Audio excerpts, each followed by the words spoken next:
Iglesia, qué gusto poder estar una vez más con ustedes y que podamos, sobre todo esta noche, empezar una nueva serie en nuestra iglesia, en nuestro servicio en línea, que estaremos hablando de Primera de Pedro. Así que si usted tiene su Biblia, si usted tiene su libro de notas, para que pueda tomar un espacio, ya sea si está viendo esto en directo o también lo está viendo pues horas después o minutos después, pero que usted pueda apartar este tiempo como que estuviéramos dentro del auditorio. ¿Qué le parece si oramos esta noche para poner este tiempo en las manos del Señor? Padre, gracias te damos esta noche.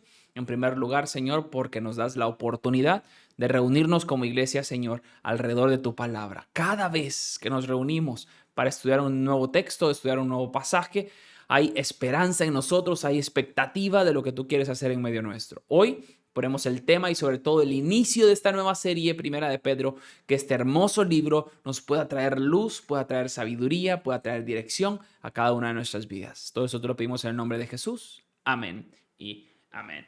Vamos a estar iniciando acerca de Primera de Pedro, así que estamos muy emocionados por las próximas 4 semanas. Estaremos hablando acerca de pasajes específicos del libro de Primera de Pedro. Y queremos comenzar poniendo las bases. Queremos comenzar poniendo todos en la misma página. Y es que hay 4 características para vencer la oposición. El libro de Primera de Pedro, el contexto de lo que está sucediendo es que la iglesia está experimentando una oposición inclusive de personas vecinas. O sea, el hecho de simplemente ser un seguidor de Cristo, ya eso es un motivo, te tachan como un objeto para atacar, una persona que es atacable. Sobre todo en aquel entonces se daba muchísimo. Y el apóstol Pedro está tratando de darle dirección a la iglesia en medio de este momento tan difícil, tan duro, tan complicado, donde inclusive algunos de ellos han perdido familiares, han perdido seres queridos por esa misma oposición. Eso no es algo nuevo, es algo que también nosotros estamos experimentando hoy en día, de repente de una forma distinta, pero es oposición al fin y al cabo. Por ser cristianos, muchas personas no consiguen trabajos hoy en día, porque cuando se enteran que son cristianos, pues prefieren no darles trabajo. Hay otras personas que dentro del mismo núcleo del trabajo, cuando tu jefe se entera que eres cristiano, empiezan a hacerte diferentes tipos de pruebas de por qué no fumas, por qué no tomas, por qué no bailas, por qué, etcétera, etcétera. O nuestros mismos muchachos dentro de la universidad, el colegio, experimentan una especie de bullying por personas que de repente no comparten nuestras mismas creencias, nuestro mismo credo. Entonces, la oposición se da hoy en día. Así que hay que estar preparados como iglesia y sobre todo este libro, este texto nos va a ayudar muchísimo a prepararnos. Pero hay 4 características que necesita una persona para poder vencer la oposición. No lo digo yo, lo dice el texto y cada una de estas la vamos a estar viendo un miércoles. Cada miércoles vamos a ver una distinta. Vamos a hablar de resistencia, vamos a hablar de honor, vamos a hablar de integridad. Y específicamente, el día de hoy vamos a estar hablando de tener esperanza. Son 4 cosas que usted y yo necesitamos para poder pararnos frente a la oposición y poder salir victoriosos. Necesitamos poder resistir, mantener nuestro honor, mantener nuestra integridad y no perder nuestra esperanza. Y es algo muy fácil de hacer, perder la esperanza. En cuestión de segundos, con cosas que escuchamos, con cosas que vemos, fácilmente nuestra esperanza puede derrumbarse. Pero hoy vamos a hablar un poquito acerca de eso y vamos a empezar en el verso 1 y 2, siempre de Primera de Pedro capítulo 1 y verso 2. Yo, Pedro, apóstol de Jesucristo, me encanta que el apóstol Pedro nos clarifica que él es el que está escribiendo este texto. Escribo esta carta a los elegidos por Dios que viven como extranjeros en las provincias de Ponto, Galacia, Capadocia, Asia y Bitinia. Nos damos cuenta que el lenguaje que usa el apóstol Pedro es un lenguaje distinto al que de repente la iglesia estaba acostumbrada a escuchar, o los que recién habían llegado a la iglesia, porque el apóstol Pedro los llama elegidos. Qué bonito el lenguaje, el vocabulario que usa Dios en su palabra y que sigue usando con usted y conmigo. Somos elegidos. Diga conmigo, yo soy elegido. Escriba ahí en el chat para que podamos participar e interactuar todos juntos. Escriba, yo soy elegido. Me encanta que el apóstol Pedro les dice, no importa lo que esté pasando a tu alrededor, no debes de olvidar tu naturaleza. ¿Cuál es tu naturaleza? Que eres un elegido. Y los hace dar en cuenta que son extranjeros porque no están necesariamente dentro de la región de Israel, sino que han tenido que ser dispersados y algunos se encuentran en naciones, en ciudades donde no necesariamente la fe sea igual que como lo era en Israel. Continúa diciendo en el segundo versículo, Dios Padre los conocía y los eligió desde hace mucho tiempo y su Espíritu los ha hecho santos. Como resultado, ustedes le obedecieron y fueron limpiados por la sangre de Jesucristo. Que Dios les conceda cada vez más gracia y paz. Vuelve a utilizar el apóstol Pedro ese término de elegidos. Dios nos eligió desde hace mucho tiempo. Desde hace mucho tiempo. ¿Acaso esto no trae paz a nuestro corazón sabiendo que Dios en su infinita misericordia nos seleccionó, nos eligió para ser santos? En el verso 3 dice que toda la alabanza, este es un texto muy conocido, que toda la alabanza sea para Dios, el Padre de nuestro Señor Jesucristo.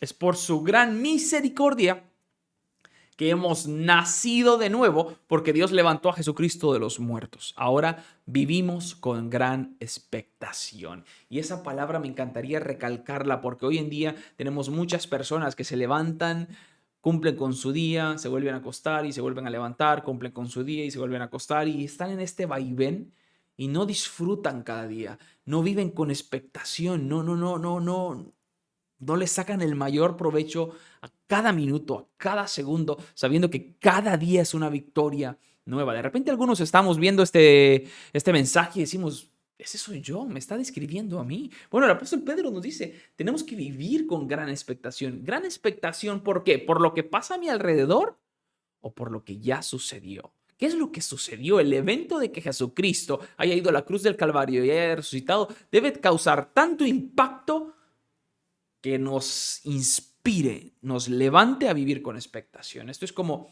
cuando lanzaban una tremenda bomba, esa onda expansiva que en el caso de las bombas destruye, en el caso de Jesucristo, esta onda nos contagia, nos anima, nos desafía a comenzar cada día de una manera distinta.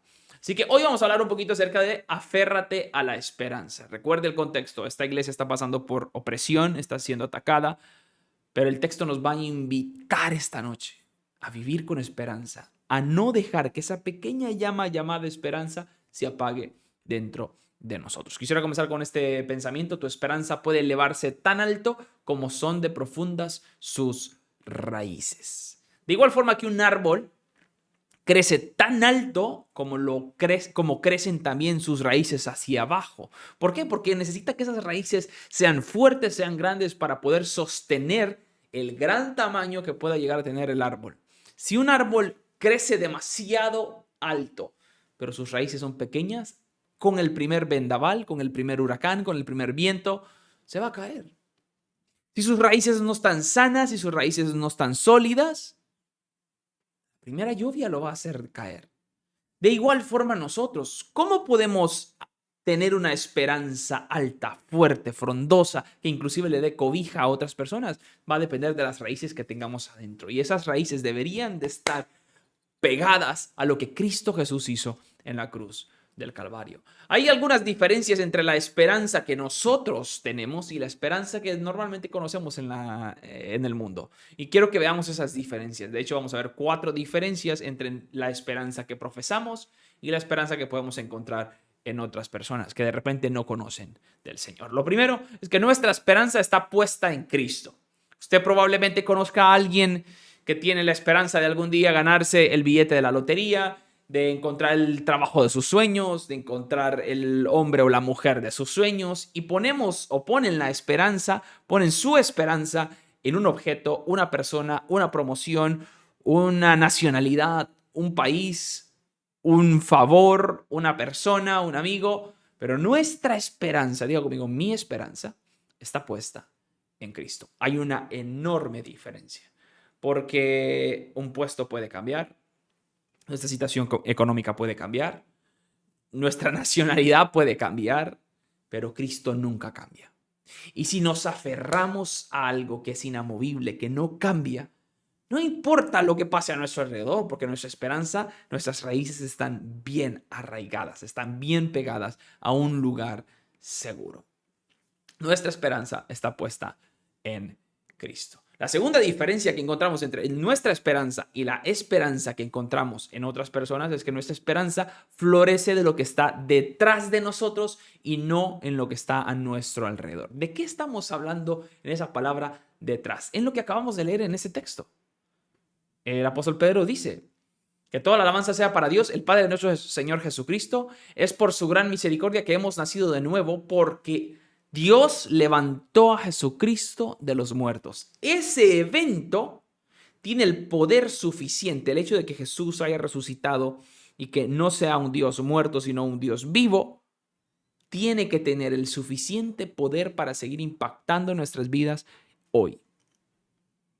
Sin importar lo que acontezca en tu vida, sin importar lo que estés viviendo, sin importar lo que te haya pasado en este último mes, el poder de la cruz, el poder de lo que sucedió en la cruz, la muestra de amor de Dios en la cruz debe de ser muchísimo más grande que cualquier cosa que pueda estar viviendo. Por eso es que podemos decir que nuestra esperanza florece de lo que ya pasó atrás. ¿Qué es lo que pasó? No tu pasado, no, mucho más atrás, desde antes que nacieras. Ese evento que partió la historia del mundo en dos debe ser lo suficientemente grande para seguir impactándote 2000 años más adelante.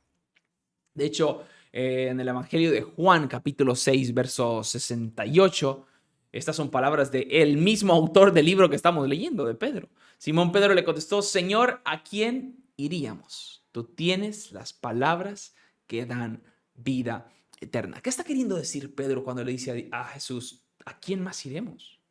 ¿En quién más pondremos nuestras raíces? Hay diferentes tipos de tierra, hay diferentes cimientos, pero solo tú tienes palabras de vida eterna. ¿En quién tiene puesta usted su esperanza? ¿En qué radica su esperanza? En algún día voy a lograr esto, algún día voy a culminar esto, es que cuando yo logre esto voy a sentirme feliz, o realmente en lo que ya sucedió, en lo que Cristo Jesús hizo en la cruz del Calvario. Volviendo al texto de Primera de Pedro, capítulo 1, verso 4 y 5, dice: y tenemos una herencia que no tiene precio. Recuerde, estamos conectados con eso que Cristo Jesús hizo en la cruz del Calvario, y por lo que Cristo Jesús hizo en la cruz del Calvario, usted y yo tenemos una herencia. Por eso es que el apóstol Pedro nos llama elegidos. Todo esto está conectado. Una herencia que está reservada en el cielo para ustedes. Me encanta que el apóstol Pedro está tratando de hacer entrar en razón a la iglesia que es cierto, estamos pasando por oposición. Es cierto, algunos de los nuestros han fallecido. Es cierto, la vida no es nada fácil para ser cristianos en este entonces, les está diciendo el apóstol Pedro. Pero recuerden que tenemos una herencia en el cielo y que no importa lo que suceda aquí en la tierra, nada puede alterar esa herencia que tenemos reservada en el cielo. Y de hecho continúa diciendo en el verso 5, pura y sin mancha. Esta herencia es pura y sin mancha, que no puede cambiar ni deteriorarse. Por la fe que tienen, Dios los protege con su poder hasta que reciban esta salvación, en la cual está lista para ser revelada en el día final, a fin de que todos la vean. Me encanta esa imagen que les da el apóstol Pedro, y sobre todo que les dice claramente: Dios los protege con su poder hasta que reciban esta salvación. Dios los protege con su poder. Yo sé que tal vez nosotros, en el país en el que estamos, es cierto, hay dificultades, hay situaciones que no están bien dentro de nuestro país, pero en cuanto a oposición como tal, nosotros todavía podemos ir a la iglesia y nadie nos recrimina nada, podemos cantar abiertamente, podemos colocar en nuestras redes sociales textos bíblicos, pasajes, compartir este mensaje y nadie nos lleva a juicio. Hay países donde ya se está llevando a juicio a los cristianos, donde ya la persecución está llegando a aspectos judiciales, donde ya de repente los clientes están demandando a una empresa porque no quiso hacerle algo en particular que iba en contra de sus propios valores. Y esas cosas ya se están dando. Y nosotros como iglesia tenemos que ser preparados o estar preparados para poder contrarrestar eso. Por eso el apóstol Pedro les dice: Dios los protege con su poder. Y eso nos trae esperanza. La tercera diferencia entre nuestra esperanza y la esperanza de las demás personas es que nuestra esperanza transforma la oposición en oportunidad. Hemos estado hablando un poquito acerca de esto, pero nuestra esperanza transforma la oposición en oportunidad. Basta ver cada milagro que Jesús hizo en los evangelios Y nos vamos a enterar que en muchos de ellos había oposición. Oposición en forma de incredulidad, de inclusive los fariseos dudando si lo iban a hacer, la gente alrededor, y ahora vamos a ver qué va a hacer. Cada milagro tuvo en sus momentos previos oposición. Gente llorando, gente enferma, gente incrédula, una enfermedad, una situación adversa, y luego Jesús hace un milagro. Eso nos recuerda a nosotros que nuestra esperanza debe de tener el poder suficiente para transformar la oposición que estamos recibiendo en una oportunidad. ¿Oportunidad para qué? Oportunidad para muchas cosas. Uno, para que Dios sea glorificado. Y de hecho, en una ocasión, un grupo de personas se le acercó a Jesús para hacerle esa misma pregunta. Bueno, en el caso de este hombre, ¿quiénes pecaron? ¿Él o sus padres? Jesús les contesta, no, ni sus padres ni él. Esta enfermedad solo es para que Dios se glorifique. Y muchas veces recibimos la oposición y debemos de recordar que esto que estoy viviendo, esto que estoy experimentando es solo una oportunidad para que Dios se manifieste. Diga conmigo, esto que estoy viviendo es una oportunidad para que Dios se manifieste. Y eso es lo que genera en nosotros la esperanza. De hecho, el apóstol Pedro le dice a la iglesia, así que alégrense de verdad. Permíteme, Pedro. Me estás diciendo que me alegre en el momento en el que estoy viviendo, que es un momento duro, un momento de incertidumbre, un momento de dificultad. Y les dice, no quiero que se alegren solo de diente para afuera, no, quiero que realmente se alegren hoy, aplaudan hoy. Ahora, este hombre sabe de lo que está hablando. Este hombre es un hombre que en una ocasión lo llamaron a juicio por predicar el evangelio y le dijeron que prácticamente ya no podía predicar en el nombre de Jesucristo. Y él dijo, no, pues van a tener que seguirme apresando porque lo voy a seguir haciendo. Lo golpearon, lo tiraron afuera y luego él regresó a la iglesia. Le dijo, iglesia, sigamos haciendo lo que estamos haciendo. Un hombre golpeado, un hombre que había sido amenazado a muerte. Regresa y la iglesia se glorifica de lo que Dios está haciendo. Porque la esperanza, esta esperanza de que Dios nos protege, de que su resurrección es maravillosa para nosotros, que tenemos una herencia en el cielo, todas estas cosas generan en nosotros esperanza y eso logra transformar la oposición en oportunidad. Continúa diciendo el apóstol Pedro, les espera una alegría inmensa, aunque tienen que soportar muchas pruebas por un tiempo breve. El cristianismo no se trata de decir, no, no tengo problemas, no tengo problemas, no tengo problemas, no tengo problemas, no tengo problemas, y tratar de decir, no, entre más lo repito, más los problemas se van a desaparecer. No, no, no es una sensación de negación, es todo lo contrario. Yo sé que tengo problemas, sé que estoy viviendo uno de los momentos más difíciles de mi vida, sé que están pasando cosas de las cuales no me alegra que me estén pasando, pero a pesar de todo lo que estoy viviendo, me voy a alegrar. A pesar de todo el dolor que pueda estar experimentando, es que tengo una herencia. Ese es el carácter que Dios quiere generar en nosotros. Tengo una herencia guardada para mí en los cielos que no se quiebra, no se rompe, que es incorruptible, que nadie me la puede quitar. En el verso 7 continúa diciendo, estas pruebas demostrarán que su fe es auténtica. Está siendo probada de la misma manera que el fuego prueba y purifica el oro, aunque la fe de ustedes es mucho más preciosa que el mismo oro. Entonces su fe, al permanecer firme en tantas pruebas, les traerá mucha alabanza, gloria y honra en el día de Jesucristo, sea revelado a todo el mundo. Me encanta el ejemplo que les pone el apóstol Pedro, porque cuando uno va a purificar oro, pues lo mete al fuego. Y todo lo que no es oro de verdad es desechado. Y muchas veces la oposición llega a nuestras vidas para poder probar nuestra fe. Y que aquellas cosas que no provienen de Dios puedan ser desechadas. Y me encanta que termina diciendo que una vez que pasemos la prueba, vamos a experimentar honra. ¿Honra? ¿Quién va a experimentar honra? En primer lugar, Jesucristo. Es el que se va a llevar toda la gloria, toda la honra y toda la alabanza. Pero también nosotros disfrutamos un poco de esto. Honra de saber de que fuimos fiel, de que permanecimos, de que no nos corrimos, de que seguimos creyendo de que Dios iba a hacer un milagro a pesar de que toda la gente a nuestro alrededor decía que no iba a suceder absolutamente nada. El verso 8 dice, ustedes aman a Jesucristo a pesar de que nunca lo han visto. Aunque ahora no lo ven, confían en Él y se gozan con una alegría gloriosa e indescriptible. La recompensa por confiar en Él será la salvación de sus almas. El cuarto y última diferencia entre nuestra esperanza y la esperanza que encontramos en el mundo es que nuestra esperanza, debemos de ser conscientes que nuestra esperanza fue la envidia de los antiguos héroes de la fe. Hombres y mujeres que están descritos en Hebreos capítulo 11 desearon, anhelaron vivir lo que usted y yo estamos viviendo hoy. Yo sé que parece absurdo decir, ¿en serio? ¿De verdad? Sí, estamos hablando de Moisés, de Abraham, de Josué, de todos estos héroes de la fe, anhelaron vivir lo que usted y yo estamos viviendo. De hecho, si nos vamos al libro de Hebreos, capítulo 11, versos 39 y 40, dice, debido a su fe, todas esas personas gozaron de una buena reputación. ¿Cuáles personas? Bueno, todos esos héroes de la fe que habla del verso 38 para atrás. Toda esa lista de hombres y mujeres que hicieron grandes proezas para Dios. Debido a su fe, todas esas personas gozaron de una buena reputación, aunque ninguno recibió todo lo que Dios le había prometido. Verso 40 es importante, pues Dios tenía preparado algo mejor para nosotros, de modo que ellos no llegaran a la perfección sin nosotros. O sea, Dios no le entregó todo a Abraham, ni todo a Josué, ni todo a Isaías. Guardó una porción para usted y para mí. ¿Acaso eso no es motivo de esperanza y de gloria y de pegar un grito al cielo?